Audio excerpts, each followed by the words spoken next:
Metroid. You've probably heard of it. You might have played as Samus in Super Smash Bros. Ultimate, blasting Ridley to the outer reaches of planet Zebes, or heard everyone and their nan gushing about Metroid Dread. You might have also seen people dunking on Metroid Prime 4. But there are so many Metroid games now that for a newcomer, it's hard to know where to begin. And when you do start, what's the right order? And what the heck is a Metroid Prime? That's why I'm making this video. I'm going to take you through every single game in this storied series, go over the basics, and let you know where the best starting points are. You ready? Then let's begin.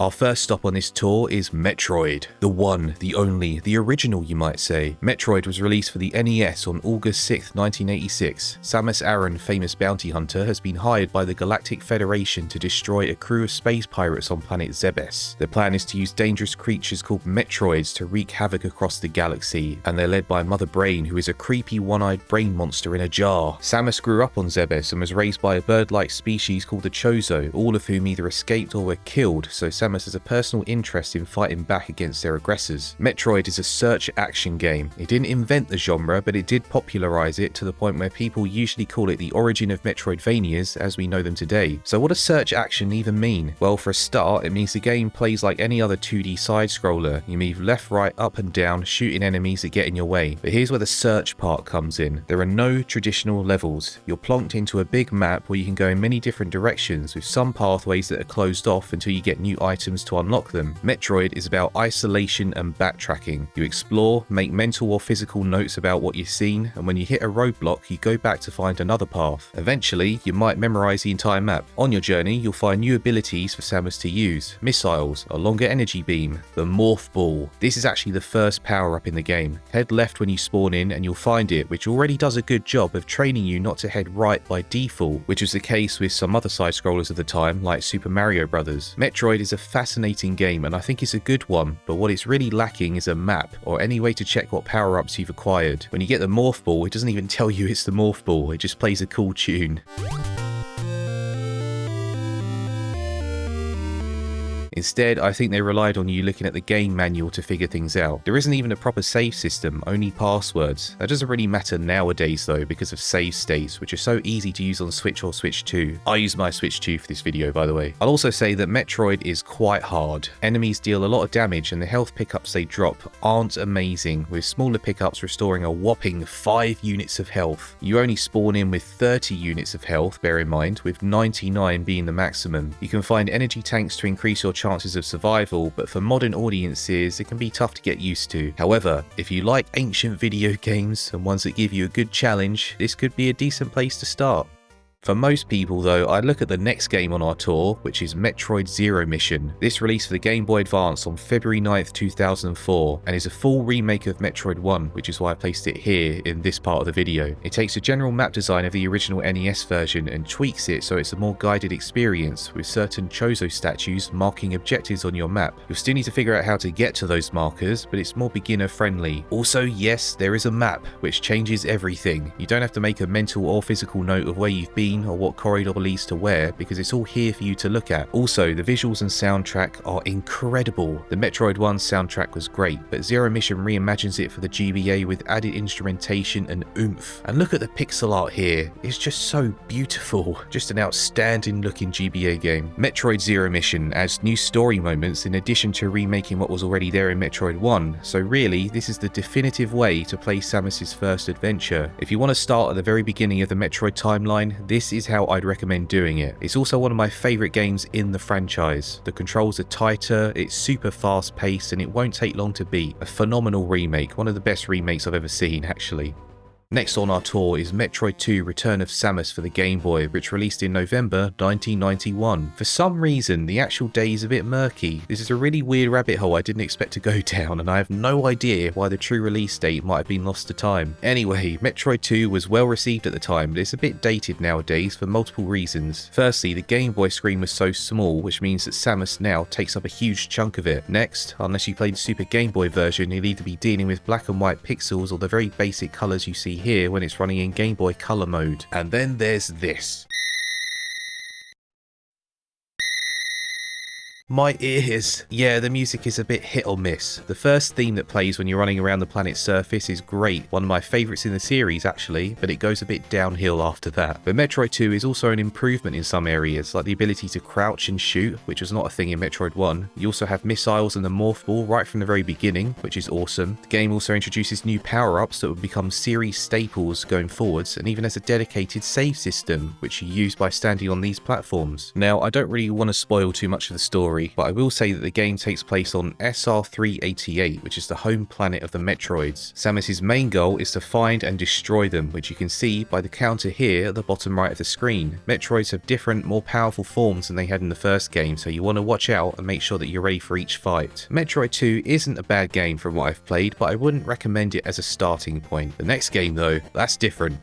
Welcome to Metroid Samus Returns for the Nintendo 3DS, which is a full remake of Metroid 2 and released on September 15th, 2017. It has the same overall story as the game it's based on, but much like Zero Mission, it has a bit more to it as well. Samus Returns is the first game in the series developed by Mercury Steam, the developers behind the Castlevania Lords of Shadow games. They dipped their toes into the 2D Metroidvania pool with Lords of Shadow Mirror of Fate, which must have impressed series producer Yoshio Sakamoto, who's been a part of the series since almost the very beginning. What I've heard is that Mercury Steam actually pitched a full remake of Metroid Fusion, which we'll get to later, but Sakamoto politely declined and instead suggested remaking Metroid 2, which I think was a very wise decision given that it was the entry most in need of a touch-up. Samus Returns was the true return of 2D Metroid after over a decade of nothing. The one before it was Zero Mission. As a result, it modernises the gameplay in ways that are much more accessible for newcomers. First of all, Samus controls like a dream. She's quick, fluid, and can easily wall jump, which has always been a bit frame perfect in previous 2D games. She still gains power-ups in an openly explorable map, but now she has a new core ability to counter enemy attacks. It's a fun mechanic that makes fights more dynamic, at least in my opinion, and it never gets too repetitive. It's just so satisfying blasting enemies after a well-timed counter. Next, there are Aeon abilities, which have their own energy bar and can do things like ping the environment around Samus so she can find breakable blocks or hidden pathways. I think they're great, and they add even more options to the player's arsenal. What really works for this game though is the dual screen functionality. The bottom screen is now a map, so you can always tell where you're going without having to press a button to bring it up. It's so useful. You might have noticed that the game isn't pixel art anymore. That might be disappointing to some, but I think it does a good job of bringing the 2D series into the modern era with cool camera angles that make it feel surprisingly cinematic. The music is great as well. It has a remix of the first theme you hear in Metroid 2, and it makes me pumped every single time. Samus Returns even includes a good overview of the story of Metroid 1 and Zero Mission at the very beginning, so you shouldn't feel lost if you choose to start here. This is the thing about the 2D Metroid series. Because the games are on so many platforms and come out so infrequently, a few of them tend to have a good overview that catches new players up to speed. With that in mind, I recommend Samus Returns as a starting point if you want to play what I would say is the first modern take on the 2D Metroid series. Okay, next up on our tour is Metroid 3, which is officially known as Super Metroid. I mean, spoiler alert, yes, this is a great place to start. In fact, it's probably the most well-regarded game in this series and where a lot of fans started their Metroid journey. Super Metroid was released for the SNES on March 19th, 1994. It took the search action gameplay of Metroid 1 and 2 and improved upon them in every single way. It was the first time a full-on map was included at the press of a button, and it even has map stations that can fill in a rough outline of the surrounding area, which would become a series staple. It also has save rooms, so you don't have to rely on save states these days, same as Metroid 2. You'll be able to find new abilities returning from both Metroid 1 and 2 and explore locations from the first game, now in full SNES glory. That's because Samus has returned to planet Zebes, which is once again overrun with space pirates. But what about the Metroids? Are they still here? Well, the title screen has one right in center view, so the answer is yes. One disappointing thing about Super Metroid for me is that it doesn't have the classic Brinstar theme from Metroid 1, which is the first music you hear in that game and Zero Mission. It's one of the most iconic themes in Metroid history, and it isn't here, despite being set on the same planet. Brinstar has new music now, which is fantastic, don't get me wrong, but I always miss the classic theme when I'm playing this game. To be fair, the new theme fits the more moody atmosphere, so I understand why it is the way that it is. The controls in Super Metroid have aged a bit, but they're still more than playable for modern audiences and are far superior to the original versions of Metroid 1 and 2. They just aren't quite as snappy or as fluid as future larger entries. Still, they're fluid enough for the game to have a vibrant speedrunning community. Many Metroid games are great for speedrunning to the point where it's built into their DNA and they actually reward you with special artwork for finishing under certain time limits. But Super Metroid is still the most popular in the speedrunning community as far as I'm aware. It's also great for sequence breaking, so if you're the kind of gamer that likes to reach abilities you're really not supposed to be able to reach, well, here you go. I don't think I'm exaggerating when I say that Super Metroid is a legendary game, widely considered a masterpiece that inspired so many others that came after it. It is absolutely worth starting here if you're not fussed about seeing Samus's first adventure in Zero Mission. Right, now we're moving on to Metroid 4, which is officially known as Metroid Fusion. It released for the Game Boy Advance on November 18th, 2002. This game is actually a bit divisive because it's more guided than the other 2D entries. Samus's ship now has an AI computer controlled by the Galactic Federation, and it constantly tells her where to go and what to do in navigation rooms. Thing is, I don't really mind, and that's because the story here is more involved and interesting than it was before. Samus is recovering from an attack on planet SR388 from something called an X-Parasite, many of which are now loose on a space station called the BSL, which stands for Biologic Space Labs. X-Parasites are similar to the Thing, which means they absorb creatures and mimic them. It's a darker take on the Metroid series and leans into an atmosphere of tension and horror. There's also this thing.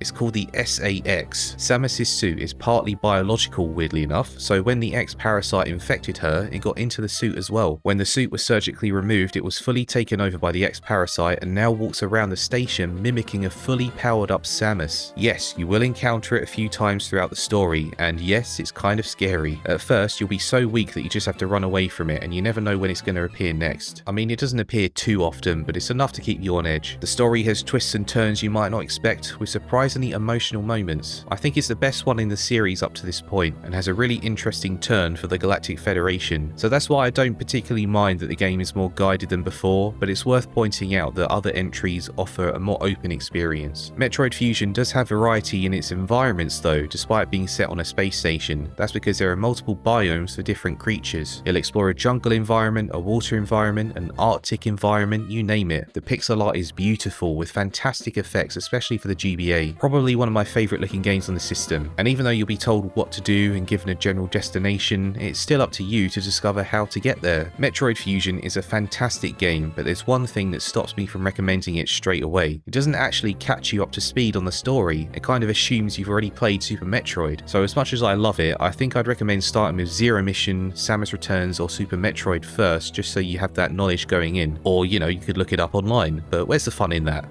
Last on our tour of the 2D Metroid series is Metroid 5, officially known as Metroid Dread, which released for the Nintendo Switch on October 8th, 2021. Yeah, that's right, it took 19 years to get a sequel to Metroid Fusion. Originally it was planned to release on the Nintendo DS, but that never happened, and it kept getting kicked down the road until Mercury Steam showed how capable they were with Samus Returns. The game includes a solid overview of the series story right at the beginning, so you don't need to worry about feeling lost. This time, Samus is on planet ZDR, or ZDR if you're American, which is a former Chozo world and is inhabited by this guy. How does he fit into the story? Well, you have to play it to find out. Metroid Dread does continue to have a greater focus on story, following in Fusion's footsteps, but it does so without guiding the player as much. It feels more akin to Super Metroid in its progression, which I think is awesome. In terms of real-world chronology, Dread follows on from Samus Returns, so the fluidity of that game returns here, but it's even more refined. I love how Samus feels to control. Mercury Steam doubled down on the cinematic camera angles even in boss fights, so there are moments when a scripted sequence will play out, with you being able to fire off missiles at will. It's so good. The boss fights are some of the best in the series. These cinematic moments also do justice to Samus's personality, making her seem confident and unfazed by any of the horrors she encounters. And to top it all off, the ending opens up intriguing possibilities for the future. Metroid Dread does have more horror elements though. Sakamoto wanted to expand upon the SAX sections from Fusion, so this time there are multiple encounters with Emmys, which are incredibly powerful Federation robots that have gone rogue. You'll need to run away from them, trick them with new Aeon abilities, and reach the end of clearly designated areas. If you're worried about this being a bit too tense, fret not, because if an Emmy catches you, you'll respawn instantly outside the area, giving you another go without too much friction. You can counter the Emmys if they reach you, but the timing is so strict that it's definitely a last resort. Personally, I love this stuff. This kind of heart-pumping dread is exciting to me, and it makes sure that the game doesn't feel too repetitive, because you're constantly going from normal exploration to these really horrific moments on a pretty consistent basis. The one thing I'm not as enthusiastic about is the soundtrack. It just isn't as good as previous games. It's not bad by any means, but it doesn't reach the same heights as we're used to. The visuals though, look at them, they're beautiful. So do I recommend Metroid Dread as a good starting point? Actually yes, because the game does a great job of catching you up to speed on the story, you can jump in right away and the gameplay is the smoothest it's ever been. If you don't have access to a 3DS, and you don't want to deal with emulation, you don't want to play the older games, this is the 2D Metroid you should start with. I mean, you don't have any other choice at that point, but still. So that's the end of the 2D Metroid series. Or is it?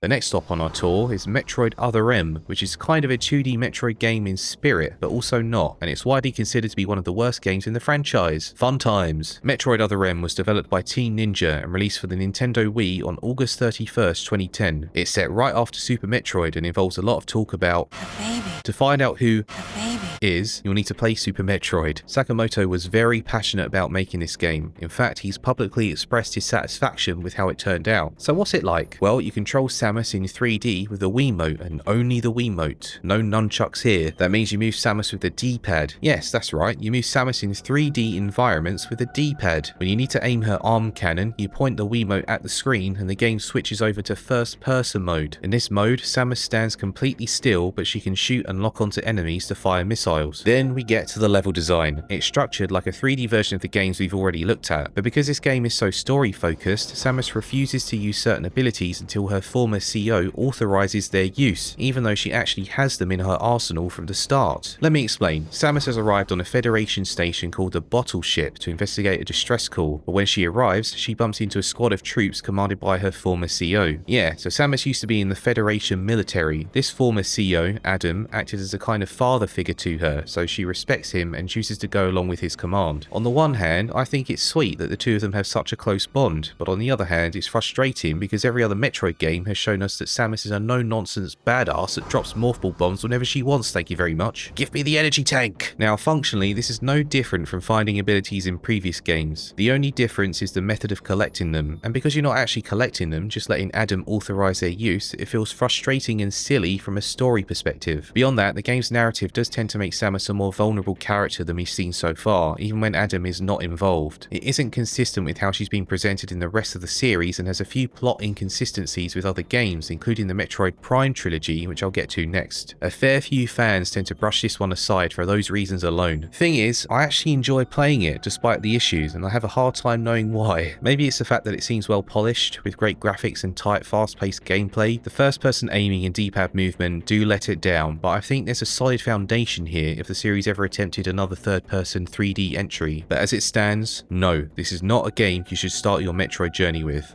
Okay, here we go, it's Prime time, specifically Metroid Prime 1, 2 and 3. You might be wondering why I've grouped them together. Well, these games feature a more connected story arc that starts in Prime 1 and concludes in Prime 3, so it'd be crazy for me to recommend the sequels first. For this video, I'm going to treat them as one entry. Metroid Prime 1 was developed by Retro Studios and released for the Nintendo GameCube on November 18th, 2002, exactly the same day as Metroid Fusion. Two new Metroid games on one day, and both of them are fantastic. Fans back then must have been going crazy. Could you imagine if we got something similar to that now? It will never happen, but a man can dream. Anyway, Metroid Prime was the first 3D game in the series and features a first-person perspective. You are Samus, which means you see the world through her HUD. Its immersion cranked up to 11. Steam fogs up the visor. When you move her head, the HUD jerks a bit. When you fire a blast from her arm cannon, you can sometimes see her face reflected back at you. The level design is peak Metroid, perfectly translating the complex and open-ended nature of the 2D maps into 3D. But before I get onto the rest of the gameplay, what's the deal with Metroid Prime? When are the games set? Are they mainline? Well, the answer is slightly complicated. Metroid Prime 1, 2 and 3 are set in between Metroid 1 and Metroid 2. For the longest time, it was nebulous as to whether Sakamoto considered the Prime trilogy canon to the main series, especially after Other M implied they weren't, but Metroid Samus Returns finally ended the speculation by including clear references to the Prime trilogy. So yes, they are most definitely canon now. The outlier is Other M, but as I said, most people people tend to brush that aside anyway. So now that's settled, let's take a look at how the first game plays. Very well is the answer. If you play the remastered version on Nintendo Switch, you'll be able to experience it with improved visuals and controls, but the gameplay is almost identical to what it was like on the GameCube. Some small things have been tweaked, but nothing massive. You can lock onto enemies and fire at them with Samus's arm cannon and missiles, and if an enemy shoots at you or charges at you, you can dodge by double pressing the B button while moving left or right. It isn't like Call of Duty or anything, but I think it feels great. It's not even the main draw of the game. Metroid Prime is all about exploration, while the sequels would remove some of the isolation and add new Federation characters. Discovering paths and finding new abilities is still a core part of the gameplay. To aid in that feeling of discovery, Retro Studios introduced the scan visor to Samus's equipment. With the press of a button, she can scan the environment for new logbook entries, whether it be lore that details the history of the planet Talon 4, details on an enemy she's facing, or some flavor text about the environment. It's also used to solve puzzles. It's incredibly addictive and makes the world feel so real. Honestly, it's one of the most immersive games I've ever played. The scan visor returns in Prime 2 and 3 as well, so you'll never be without it. I also want to give a shout out to the soundtrack here, specifically in Prime 1. It's one of my favourites, with banger after banger. The Talon 4 overworld is even a remix of the classic Brinstar theme from Metroid 1, cementing this game as a true 3D successor. Although the game is set between Metroid 1 and 2, you don't need to know Metroid 1's story to play it. Yes, there are returning characters and references, but if you scan the logs on the frigate at the beginning, you'll be caught up to speed pretty quickly. This game was made to be people's first Metroid experience, so I can definitely recommend it as a starting point if you'd rather go with a 3D game first. And while Prime 2 and 3 start to deviate from the classic Metroid formula and tone, Prime 1 is a great example of what classic Metroid is like and should be a good gateway into playing the 2D entries.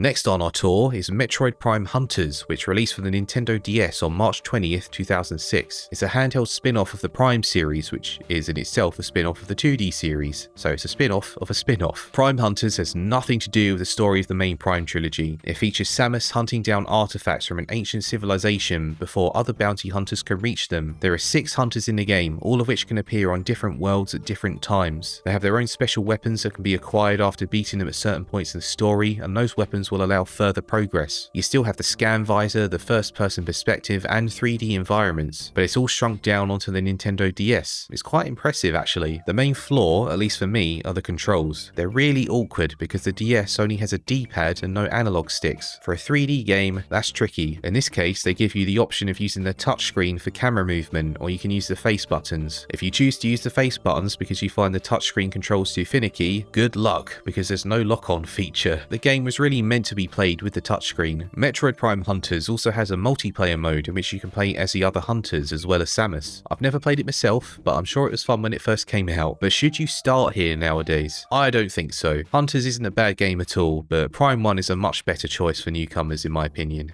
Right, next on our tour we have Pinball. Metroid Prime Pinball to be precise. It released for the Nintendo DS on October 24th, 2005, and it's a pinball game. Okay, I'm not sure what to say here except it's a fun Metroid-themed pinball experience. Now, I suck at pinball, but if you don't, it might be right up your alley. It's based mainly on the first Metroid Prime, so it has tables based on areas from that game. Yeah, it's fun. Might be a good gateway into the Metroid universe for pinball fans. So sure, why not? You can start here.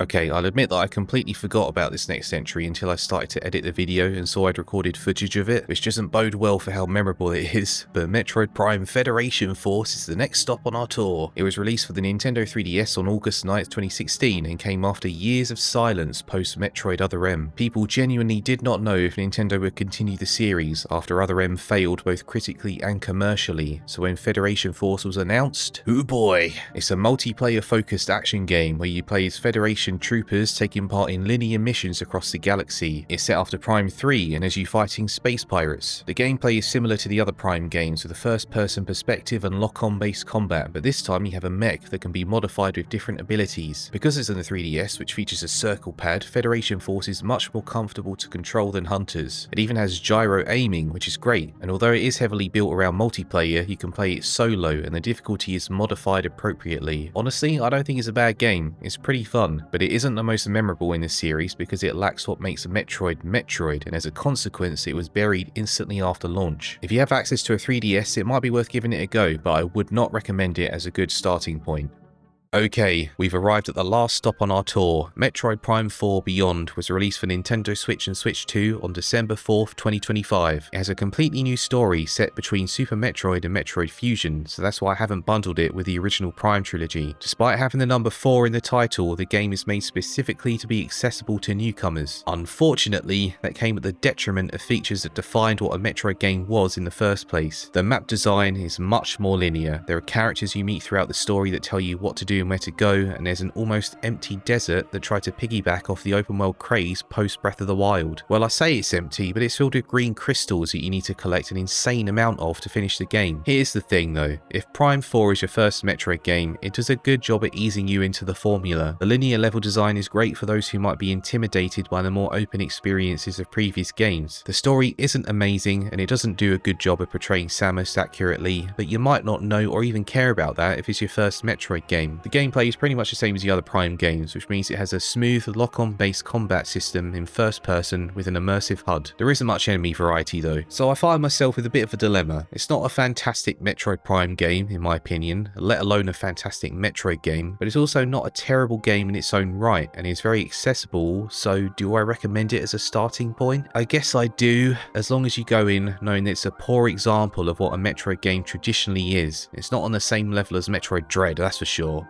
But with that, we've come to the end of our tour, and I've recommended quite a few games to start with, so now I'm going to narrow them down and give you my top 3. Number 1 is Metroid Zero Mission, a phenomenal remake of the very first Metroid and the first game chronologically, so it's a perfect starting point. But if you want something more modern, my number 2 recommendation is Metroid Dread, which is the sleekest, most refined entry in the classic series so far, and it comes with a story summary at the beginning specifically made for newcomers. Finally, my number 3 recommendation is Metroid Prime 1, specifically Metroid Prime Remastered, which is a perfect 3D translation of the Metroid formula that I still consider a masterpiece all these years later. Those are my top 3 recommendations, all of which can be played on Nintendo Switch or Switch 2, but really any of the others I suggested in the video are good picks as well, like Super Metroid. The Metroid series has never had the best sales out of Nintendo's properties, but it's consistently had some of the highest quality games and deserves way more attention. However you choose to start your journey, I wish you fun with it, and maybe, just maybe, it will make you a fan. For me, it was Metroid Samus Returns. I dabbled in the series before then, but not too seriously, so Samus Returns was my first proper go at it, and here I am years later gushing about the entire series. Thank you so much for watching. If you found this video helpful, please consider smashing the like button and subscribing to the channel. Have a great day or night, wherever or whenever you are, and I will see you next mission.